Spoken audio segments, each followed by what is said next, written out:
And I invite you to subscribe to my YouTube channel where each and every week I interview players one-on-one. And the cool thing about it is I always say I work for the fans. So I always take questions from you guys, ideas from you all, and I put that into my interviews with these players every week. And something very fun at the end of the interview is I do an activity like Office Olympics, just something really fun. And I don't always win, but that's not the point. Just so you guys can get a chance to see these players as people, not just as guys with helmets on running around on Sundays. It's really cool. So if I have your interest, please click subscribe to my YouTube channel and let me know what you think.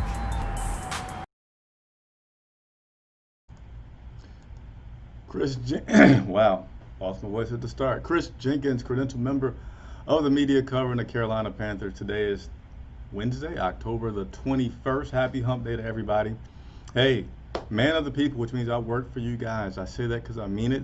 If you have questions for Panther players or coaches, please let me know, and I will do my best to get those questions answered for you. And also, hit the like button, hit the subscribe button, and hit the bell notification. That way you can be aware of when I go live if you have questions so that you can answer them. So let's go ahead and get into it. Earlier today, I did a lot of the transactions that the Carolina Panthers have had today with COVID and player signages. So watch that previous video if you already have not done so. I will at this point go over the latest injury report. All right, so let's go ahead and take a look at this injury report for the Carolina Panthers. First day of full practice, Dante Jackson, who has struggled with injuries all season long, but give that guy credit, he continues to come back. He was limited participant in practice today with a toe injury. Hey, you know what? I'm gonna cheer for likes. I want to get at least 10 likes while I'm watching this video. So hit the like button if you're watching right now, please.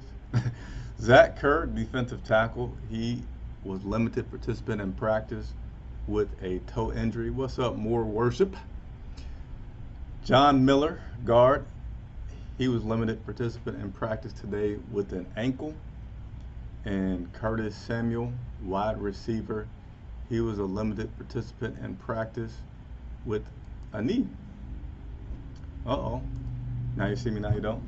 So again, hit that like button. Let's see if I can get just like 10 people to like while I'm watching this video. That'll make me so happy on my hump day to get through the week and continue to do what I do, which is work for you and continue to bring you some Carolina Panthers news. So let's go ahead and talk a little bit more about those injuries that I just went over. Christian McCaffrey, he's still out. Matt Rule said as of today, he doesn't see him coming back this week. He did not practice today. Curtis Samuel, he went on to comment about Curtis Samuel. They're not trying to rush Curtis Samuel back. Just wants him to come back when he's ready, when he's 100%. Certainly miss him, as he do any of his guys that get hurt, but they're not going to rush Curtis Samuel coming back. And in regards to the kickers, he did have a chance to comment about the kicking situation with Joey Slye being listed on that COVID-19 list. So yes, the man of the people. What's up, Joey? Joey, I'm going to ask you right now on live television, will you come on the show this Sunday, co-host with me before the Saints game? The people want to know, but let me stay on task. Let's see, how many likes am I up to? I'm only up to 2 likes. Can somebody hit a like button while they're watching, please? But let me go ahead and continue on through the video. Kickers. So Joey Slye with COVID-19 has to stay at home right now, right? So they cannot say whether or not Joey Slye has COVID or whether he was just near somebody with COVID, right? So he has the possibility to come back and play this Sunday. So Matt said that he probably doesn't see them making any definitive decisions until Friday. At first I was thinking that could be because they may be trying to get someone off the street, but it sounds like to me, now that we've had a chance to talk with Coach Rule, that they may just be trying to wait it out and see if Joey cannot be a go for this Sunday versus the New Orleans Saints. And here's like a sad story, but I feel like it's some information that is worth sharing. Matt Rule today shared with us that he actually had an uncle pass away due to the COVID-19. So he talked about that when asked about how COVID has affected him and the frustration thing, and just talking about his appreciation for people on the front line and how real it is, and that they're just going to continue to be vigilant and following the protocols to have a safe team. All right. So continuing to go through things today. First practice of the week. As you know, last week they run an intensive protocol and just had things change where they really couldn't have the practice schedule that they like to have. Happy to report that the Panthers were able to go through a full contact, fully padded practice today, get in some nice hard hitting, get in some physicality today, which they weren't able to so much do last week. And opponent this weekend is the New Orleans Saints. So I'm kind of curious. You guys think that the Atlanta Falcons are the bigger rival, or are the New Orleans Saints the bigger rival? I don't know. I want to know from you guys what you think, but some media think so, and so there were questions asked today about those connections, that because there's a ton of them on the coaching side, there's a ton of them on the player side.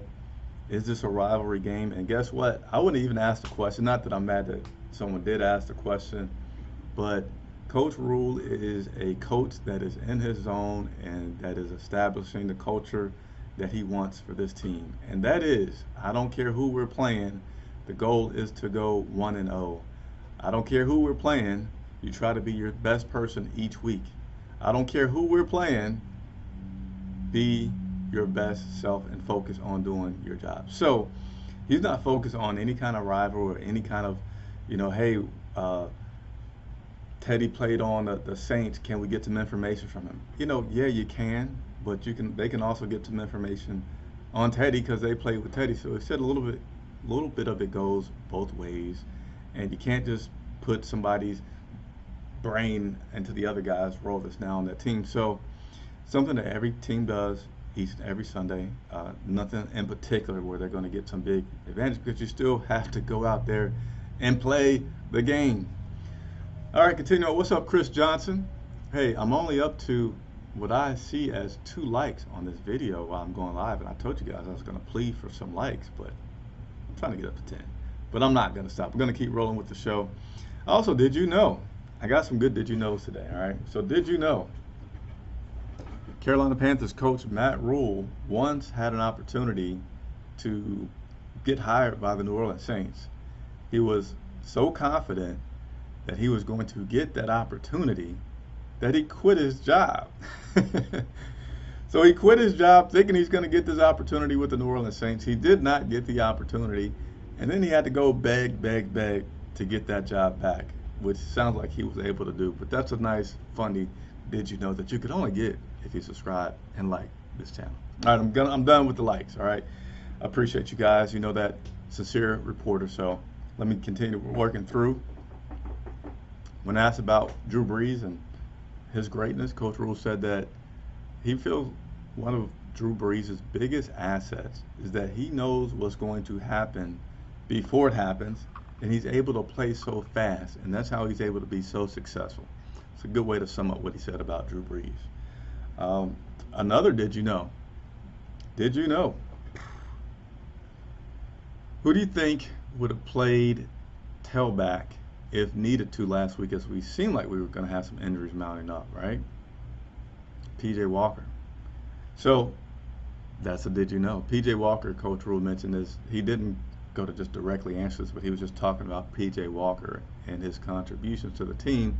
Mentioned that he might be back there at tailback if there was a dire need situation, and granted, he has to be active. He's only been active twice, so don't think that's going to be part of the game plan, but could be P.J. Walker being active again this Sunday versus the New Orleans Saints. Last but not least, he talked about Derek Brown, saying that he's a dominant guy, and he was really impressed with meeting Derek Brown. Probably the most impressed or emotional, he liked to say, from meeting a guy. He was one of the first people that Coach talked to once he was hired as head coach for the Carolina Panthers, and the reason was because of how the guy talked about his coaching staff. And I probably captured him because he's a coach, and you want to see like your student, so to say, really appreciate coaching, and that really caught him up a lot. And he's proud of Derek. Did not at all think that the Carolina Panthers had a chance to get him because he was so excited about meeting him. They had a little in-depth interview that Marty Herney arranged for them at the Senior Bowl, and he said, Marty, I don't think we're going to be able to get this guy, but they do. He's excited, and there you go. 2 other quick hits for you. Teddy Bridgewater spoke with us today. Said he doesn't think this game is a rivalry. Again, he just looks at it. They got to go 1-0, so they're trying to go 1-0. And Robbie Anderson also spoke with the media today. saying that he definitely feels that he has a lot of confidence and success. Yes, that has to do with his increased confidence, but he knows that he put in a lot of work, and he's still putting in a lot of work. Guys all the time say that Robbie doesn't say much, but he comes in the building ready to work, and that work is paying off. As I believe, actually, I'm certain he's number 2 in yards in the NFL this so far this season. So, congratulations to you, Robbie Anderson. Hey, thank everybody for tuning in to yet another broadcast. Chris Jenkins, credential member for the media, covering the Carolina Panthers. Enjoy your hump day.